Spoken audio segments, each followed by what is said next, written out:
Intro.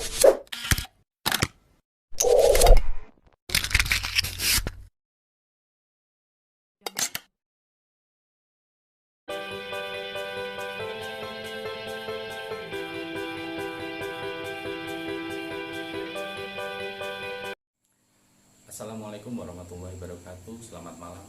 Perkenalkan, nama saya Arofan Rizky Widata, NIM 1758632111213.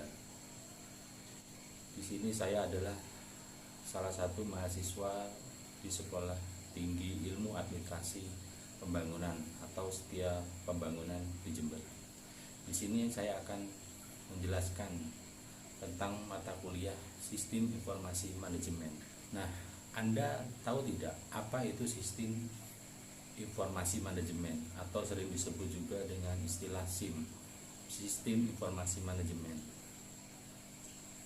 SIM adalah sistem perencanaan bagian dari pengendalian internal suatu bisnis yang meliputi pemanfaatan manusia, dokumen, teknologi, dan prosedur oleh akuntansi manajemen sebagai masukan atau input untuk memecahkan masalah bisnis seperti biaya produk, layanan, atau suatu strategi bisnis sebagai keluaran output setelah mendapatkan informasi yang diperlukan. Nah, tentunya SIM ada fungsinya kan? Apa fungsinya dari SIM itu tersebut? Yang pertama, fungsi SIM memudahkan bagaimana manajemen melakukan perencanaan, pengawasan, serta pengarahan kerja bagi semua departemen yang dikoordinir. Terus yang kedua, meningkatkan efektivitas dan efisiensi pengolahan data, karena data yang ada di SIM merupakan data yang telah tersaji secara akurat dan tepat waktu. Terus yang ketiga, meminimalisir biaya, meningkatkan produktivitas suatu perusahaan atau organisasi. Dan yang keempat, secara umum ya, sarana peningkatan SDM, karena dalam pelaksanaannya diperlukan unit kerja yang sistematis serta terkoordinir berbasis teknologi. Nah, itu tadi adalah fungsi ya, salah satu fungsinya dari SIM, Sistem Informasi Manajemen. Terus SIM tentunya ada tujuan juga. Apa saja tujuan dari SIM itu? Yang pertama, tujuan dari SIM menyediakan layanan informasi dalam perhitungan produk, harga, pokok jasa, maupun tujuan lainnya yang menjadi target manajemen. Terus yang kedua, menyediakan layanan yang dapat dipergunakan menjadi media pengendali, perencana, evaluasi, serta sebagian sarana perbaikan yang berkelanjutan. Yang ketiga, secara garis besar, sistem informasi suatu manajemen bertujuan untuk memudahkan pekerjaan dan pengelolaan manajemen dalam suatu perusahaan. Nah, itu tadi adalah tujuannya. Jadi di sini saya sudah menjelaskan tentang pengertian dari SIM, fungsi SIM, dan tujuan dari SIM. Demikian penjelasan saya yang hanya sedikit sebelumnya tentang sistem informasi manajemen. Semoga bermanfaat untuk kita semua. Kurang lebihnya saya mohon maaf. Saya Arofan. Assalamualaikum warahmatullahi wabarakatuh. Terima kasih. Bismillahirrahmanirrahim. Assalamualaikum warahmatullahi wabarakatuh. Perkenalkan, nama saya Arif Hidayatullah dari Sekolah Tinggi Ilmu Administrasi Bisnis, Program Studi Administrasi Bisnis. Baiklah, di sini saya akan sedikit menambahkan keterangan dari teman saya mengenai sistem informasi manajemen atau yang biasa kita kenal dengan SIM, atau dalam bahasa Inggrisnya disebut dengan Management System Information atau dengan MIS. Jadi, sistem informasi manajemen ialah sistem perencanaan bagian dari pengendalian internal suatu bisnis yang meliputi pemanfaatan manusia, dokumen, teknologi, dan prosedur oleh akuntansi manajemen untuk memecahkan masalah bisnis seperti biaya produk, layanan, atau suatu strategis bisnis. Ada beberapa pendapat, di antaranya Bodnar, dan Hopwood mengatakan bahwa dalam bukunya Accounting Information System, kumpulan perangkat keras dan perangkat lunak yang dirancang untuk mentransformasikan data dalam bentuk informasi yang berguna. Menurut Turban, McLean, dan Weatherby, dalam bukunya yang berjudul Informasi Teknologi for Management Making Connection for Strategic Advantage, sistem merupakan mengumpulkan, memproses, menyimpan, menganalisis, dan menyebarkan informasi tujuan yang spesifik.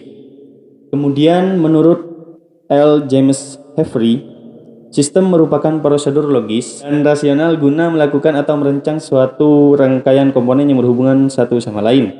Kemudian selanjutnya, menurut Ludwig von Barthelemy, sistem merupakan seperangkat unsur yang saling terkait dalam suatu antar relasi di antara unsur-unsur tersebut dengan lingkungan. Ada O'Brien, sistem adalah sekelompok komponen yang saling berhubungan, bekerja sama untuk mencapai tujuan bersama dengan menerima input serta menghasilkan output dalam transformasi yang teratur.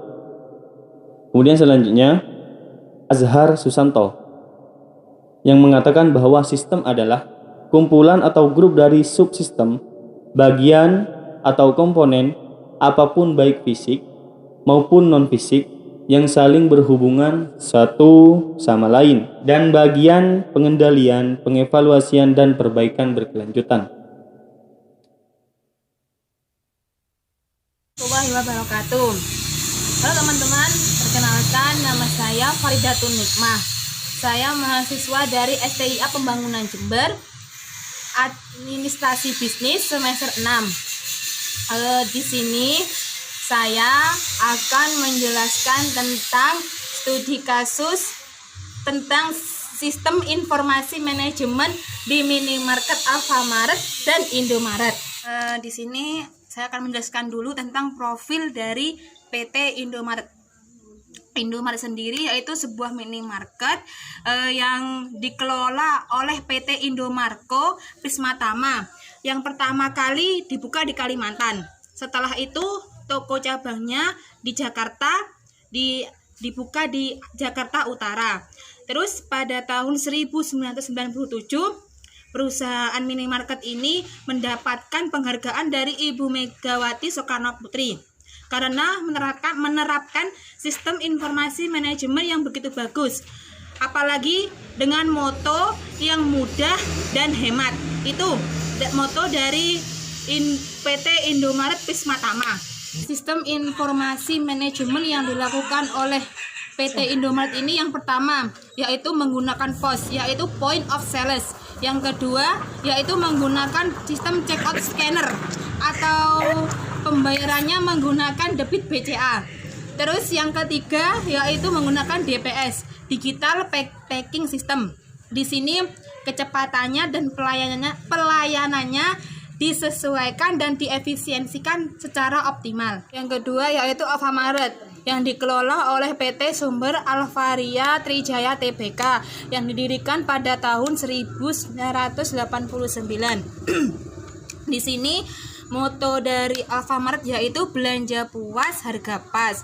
Di sini sistem informasi manajemennya sama-sama seperti yang dilakukan oleh Indomaret, sama-sama menggunakan POS, Points of Sales.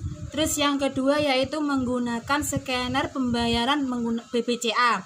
Yang ketiga yaitu menggunakan pengoptimalan langsung dengan PDS. Di sini yang dikritik dari beberapa pihak atau beberapa konsumen yaitu kenapa dari Indomaret dan Alfamart harus sama-sama menggunakan sistem informasi seperti itu. Apa tidak ada perbedaan dari PT tersebut? Walaupun dari moto dan dari pengelolaan PT-nya itu tidak dikelola oleh satu pihak, tetapi beberapa pihak. Seperti itu. Di sini bagaimana cara PT Indomaret dan PT Alfamart menangani kasus seperti itu. Terima kasih. Assalamualaikum warahmatullahi wabarakatuh. Perkenalkan, nama saya Yogi Muhtar dari Administrasi Bisnis semester 6. nomor absennya lebih tepatnya nomor absen 20.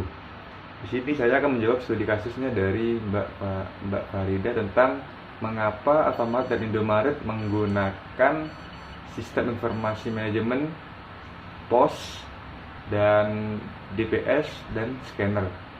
Mengapa menggunakan 3 sistem informasi tersebut? Karena di sini POS tersebut dirancang sudah memenuhi kebutuhan perkembangan dan transaksi.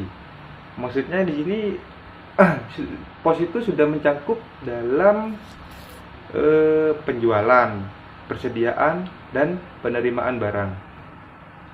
Mengapa Indomaret dan Alfamart menggunakan sistem POS? Karena di Alfamart dan Indomaret kan juga merupakan perusahaan perdagangan, di mana kedua perusahaan tersebut menjualkan barang yang ada kepada konsumen.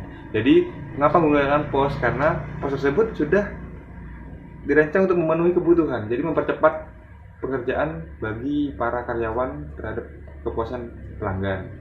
Dan yang kedua, mengapa menggunakan scanner? Di sini scanner mempercepat transaksi pada saat berbelanja, ini pada kasir. Mengapa menggunakan itu? Karena kita tidak perlu merinci berapa list harga. Jika kita men-scan aja barang apa yang kita butuhkan, dan itu akan muncul price list harganya, seperti itu. Mengapa Alfamart dan Indomaret menggunakan scanner? Karena lebih mempercepat, karena lebih mempercepat proses transaksi penjualan terhadap pelanggan. Scanner di sini juga pembayarannya bisa lewat BCA dan Mandiri. Dan yang ketiga, DPS. DPS di sini adalah Digital Packing System. Digital Packing System itu mempercepat dan meningkatkan proses pemindahan barang dari rak gudang Alfamart atau Indomaret kepada penyeluruhan ke semua toko-toko atau gerai-gerainya. Mengapa perlu ada DPS? Karena di sana ada tata cara persediaan. Persediaan itu di toko tinggal ada persediaan barang segini berapa. Nanti akan terinput langsung dengan pihak yang ada di gudang. Seperti itu. Jadi mengapa Alfamart dan Indomaret menggunakan DPS? Karena itu mempercepat dan mempermudah. Karena kita tidak perlu lagi untuk saling komunikasi lah. Karena apa? Karena sudah satu sistem tersebut sudah ada link khusus yang bersatu lah intinya. Jadi intinya kita nginput pada gerai A. Di gerai pusat ini sudah pasti ada inputannya. Jadi kita membutuhkan barang apa di gerai A, B, C. Jadi di gerai yang pusat itu sudah pasti ada list-listannya. Jadi kita tinggal pengirimannya aja lewat armada. Mungkin seperti itu yang bisa saya jelaskan. Kurang lebihnya mohon maaf. Terima kasih. Assalamualaikum warahmatullahi wabarakatuh.